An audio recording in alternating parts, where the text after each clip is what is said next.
Шахзод Голд кеше итте тәжігін бәріңіз білесіздер. Бірақ Шахзод Голдтың қасынан осы мужик шықпайды. Қашан қарасан тур жасап алады. Еркебұлан Тоқтармен кездескенде де осындай образбен жүрген, вечный, недовольный. Көбісі ойлайды бұл Шахзод Голдтың телохранитель ма деп, бірақ ол ондай емес. Бұл да боец. Есімі Абби. Бірақ бұл Шахзодтан қарағанда жақсы төбелес қояды негізі. Өзінің соңғы бойында мына жалбырақты шашынан ұстап ампылдатып тастағаны бар енді. Бірақ сол тірлігі үшін бүткіл Ресейдің байыстері шу көтеріп жатыр. Пахан Галимов, Раха, Мраха дегендер. Негізі осы Абби Еркебұланмен шықса қалай болады? Өз ойыңызды комментке жазып кетіңіз. Бұл мен туған інім 98 жылғы үйленген, әйелі қасында 2 баласы бар. 2 баласы қонаққа келді қазір. Америкаға қыдырып келді, мен үйімде. Бөлмеде ұйықтап жатыр. Мен бауырым бала шағасымен көрші бөлмеде ұйықтап жатыр. Беріліп дайындалып жатқан сияқтысың ғой, иә? Дайындаласың ғой. Негізі братцан дейді, оңай соперник емес қой. Клеттің ішіне кірген кезде көрсетем саған. Еркекше айтам, мен сен бір жеріңді сындырам, теуіп ше. Или қолыңды, или аяғыңды сындырам мен сен. Не дай бог қабырғаңды сындырып тастап жүрмейін. Просто мен сен баланы көтерілсін кішкене. Рекламный роликтер жасасын, медийнысын көтерсін, басқа бір соперниктермен төбелесіп, победасын көбейтсін деп негізі сондай ниетте болған мен бір жағынан ше. Поддержка жағынан да. Бірақ оказывается, сен ондай бірақ түсінбейді екенсің да. Сен бір сөзіңді айтқансың маған. Мен сені жек көрем бірдеңе деп та.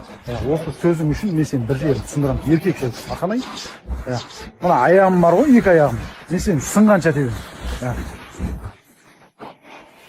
Сен өгіп кететін болсын. Менен төбелескенмен.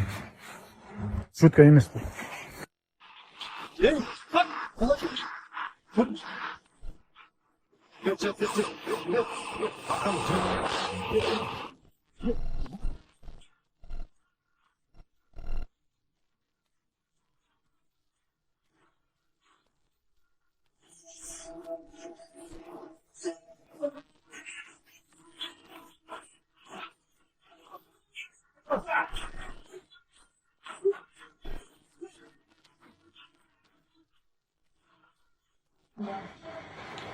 Достар, кеше ана Голд дейма, Тайсон дейма, Өзбек Тайсон дейма ойларын көріп жатырық қой енді. Негізі шынымен профессионалдар ма олар?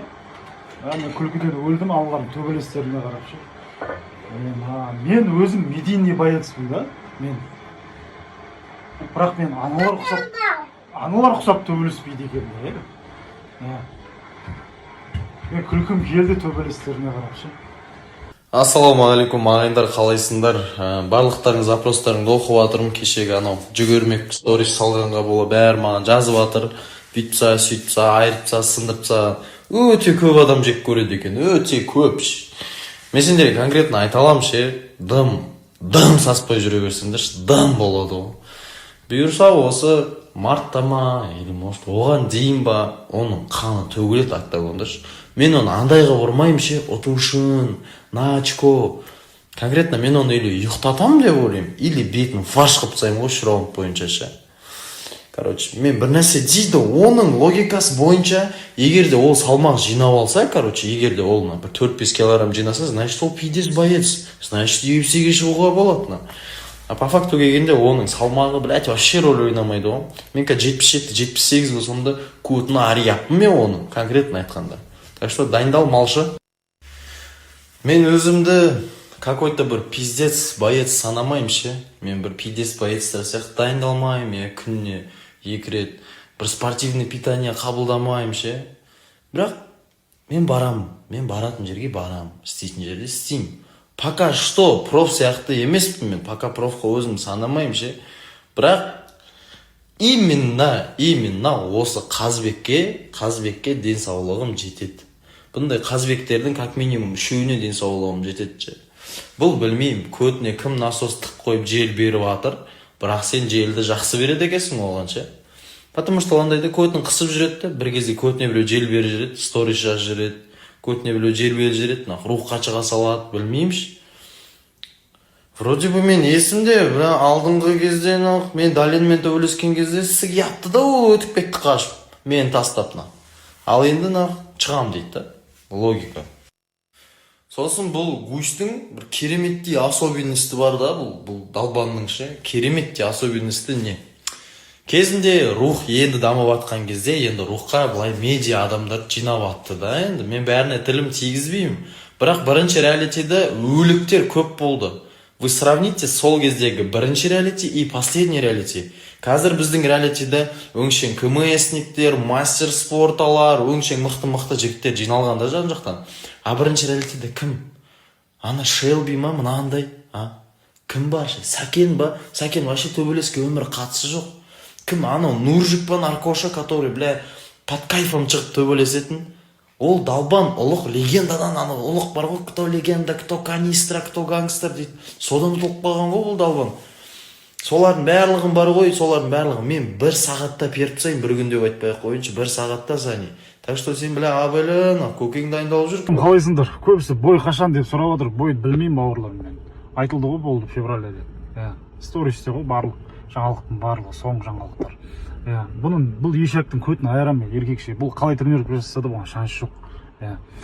Мен айтып отырмын ғой, мен айттым ба, бұл жасаймын. Мен просто көтін айырам, болды, кетемін дальше өзім тіршілігіммен ше. Бұл Далбоевқа даже реванш деп айтқызбаймын мен. После боя ше. Мен бірінші Аллахтың атымен, екінші бала-шағаның атымен ант етемін ше. Ешектің көтін айырып, вообще нахуй, бұны паралич қылып тастаймын мен, еркекше айтамын ше. Мен айттым ғой, болды ғой, бір жерін сындырам деп ше. Мен оны жасаймын. Бір жерін сындырып тастаймын мен бұны ше. Ол ойнап жүр екен брат Санимен. Брат Санимен даже связываться еткенде өкініп қалады бұл ше. Ол еркелеген ғой просто. Есімде ма? 2020 жылы мен ставка қойып жүріп, микрокредитқа кіріп кеттім да, сол микрокредитін жабу керек болды да, сол кезде мен саған келіп кредит алып берші деп ғой. 300 мың алып бердің ба? Қанша алып беріп едің? Алып бердім. Сол кезде сен маған әпермесең, мен сынып қалатын едім, может. Мен сол кезде бар ғой, кредит алып берші деп қалай айтам, мен мынаны ағасымын ғой, мен аға болып тұрып, қалай сенен кредитке ақша алып берші деп сұрайым деп, өзім жаман болып, өзім жаман сезініп, соны переборот етіп барып сұрадым да сенші. Ауыр болды. Маған да ауыр болды. Сол үшін саған рахмет, мен сол кезде осындай аға болғым келген. Дәл осылайша. Братишка, не машинаң бар, дайын, үйің бар, келдің ба қонаққа, не жейсің, не ішесің, алаңдамай жүре бер деп жүретін аға болғым келді да. Сол күнге Алла тағала жеткізіп отыр да, мін бала-шағаң ән ойнап жүр. Бір уайымың, құдай сақтасын, бір уайымың бар ма мына жерде? Прикинь, осыған осындай бір андай бір осындай болғым келді да мен. И бұл рилспен айтарым, бізде сондай болғанбыз, бізде бір-бірімізден 300 мың кредит алып берші, Адик, мен жауап беремін саған. Сол кезде сен алып бермегенде мен может сынып қалатын едім сол жерде. Сол үшін бәріміз өткенбіз ондайдан, бәріміз өтеміз. Қазір басынан өткізіп жүрген адамдар болса, сондай ситуацияларды ол өтіп кетеді. Біз қазір мысалға Майамида жүрміз. Аллаға шүкір, өттік ана нәрседен қайтып оралмауға енді барынша жұмыс істеп жатыр. Мен де жұмыс істеп жатырмын, Адик та жұмыс істеп жатыр қазір отпуста. Бала-шағаның қызығын көріп, мінекей жүре бер. Америкадамыз достар. Менің туған інім, кім білмейді? Туған інім. Мен дермодан алып шыққан адам.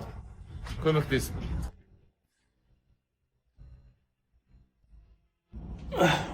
Қалайсыңдар леди? Жақсы ма бәрі? Оқимыз. Притчи 12:22. Кто общается с мудрыми, сам станет мудр, а спутник глупцов попадет в беду. Не деген мағына, ақылдылармен сөйлесетін болсаңдар, өмірлерінде бәрі жақсы болады, өздерінде ақылды боласыңдар еще. Ал енді болмайтын адамдардың арасында жүріп, олардың ақылын тыңдайтын болсаңдар, өмірдегі проблемаларың ешқашан бітпейді. Сол себепті таңдауды өздерің жасайсыңдар.